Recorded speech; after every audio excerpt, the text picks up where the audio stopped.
அதுக்குள்ளே 2026ஓட ஃபர்ஸ்ட் ஹாஃபே முடிஞ்சிச்சு.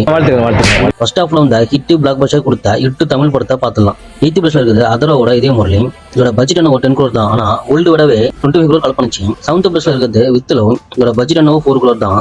ஆனா ஓல்டு விடவே 39.5 crore கலெக்ட் பண்ணிச்சு. 6th பிளேஸ்ல இருக்குது ஜீவாவோட தலைவர் தம்பி தலைமையில். இதோட பட்ஜெட் என்ன 10 crore தான்.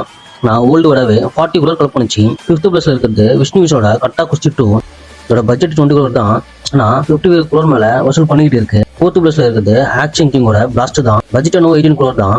ஓல்டு விடவே 76 crore மேல கலெக்ட் பண்ணிச்சு. 3rd பிளேஸ்ல இருக்குது கென் கார்னோஸோட பட்ஜெட் 4 crore தான். ஆனா பாக்ஸ் ஆபீஸ்ல சம்பவமே பண்ணுச்சு. 82 crore கலெக்ட் பண்ணிச்சு. 2nd பிளேஸ்ல இருக்குது எஸ்கே ப்ரொடியூஸ் பண்ண தாய் கழுவி தான். பட்ஜெட் 10 crore தான். ஆனா பாக்ஸ் ஆபீஸ்ல 90 crore மேல கலெக்ட் பண்ணிச்சு. 1st பிளேஸ்ல இருக்குது தி ஒன் மரட்டு கம்பேக் கொடுத்த சூர்யாவோட கருப்பு தான். பட்ஜெட் 130 crore தான். நான் ஓல்டு விடவே 340 crore மேல கலெக்ட் பண்ணிச்சு. 2026ஓட ஃபர்ஸ்ட் ஹாஃபோட பாக்ஸ் ஆஃப் கிங் தான் அது சூர்யா தான்.